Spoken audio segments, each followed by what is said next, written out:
So you know we're in the French Resistance now, right? Nobody in the French Resistance ever said, yeah, I know there's only 9 days to our caucus, but, you know, I've got to get the kids to soccer this week.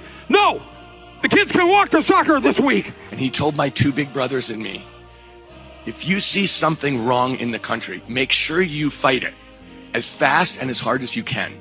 Because they didn't do that in Germany, and something happened there that was almost unimaginable. Nobody in the French Resistance ever said, geez, yes, I'd like to help you stop those Nazis coming down the road there, but we've got couples therapy at 4 today.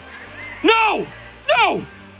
You have to get along with your spouse for the next week or two. A lot of the stories were told in the United States about, you know, the gulags and the persecution of the kulaks and things like that are exaggerated. That's like just flat out acknowledging we've been doing everything we can do to keep Biden from being the nominee, and guess what? We tried it in Iraq, it's not working, so now we're going to try, in Iran, excuse me. We tried in Ukraine. Where's my ice cream? Ah, thank you. Big gay ice cream is the best. Donald Trump couldn't find Ukraine on a map if you had the letter U and a picture of an actual physical crane next to it. He knows that this is, you know, an administration defined by ignorance. Ask anyone who knows me. They'll tell you. I don't believe in belittling people, belittling anyone. And so that's partly him playing to their base and playing to their audience, you know, the credulous boomer Rube demo that backs Donald Trump. During an interview on Saturday night, one of my guests said something that made me laugh. And while in the moment, I found that joke humorous. And I didn't catch everything that was said. That Donald Trump's the smart one, and y'all elitists are dumb.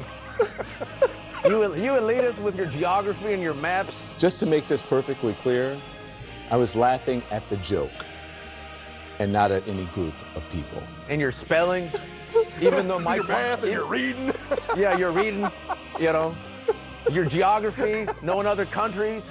You are a self-proclaimed socialist. Democratic, put in there, please. Thank you. Your agenda has promised free health care for everybody, free college tuition, and to pay off people's college loans.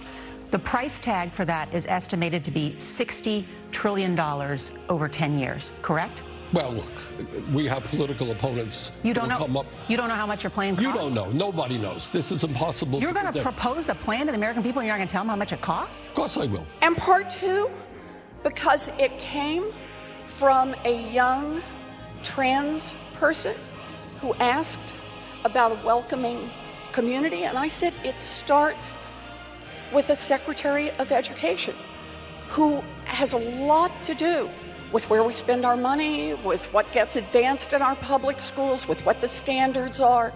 And I said, I'm going to have a Secretary of Education that this young trans person interviews on my behalf. I've said for some time that I hope to be able to hear from John Bolton.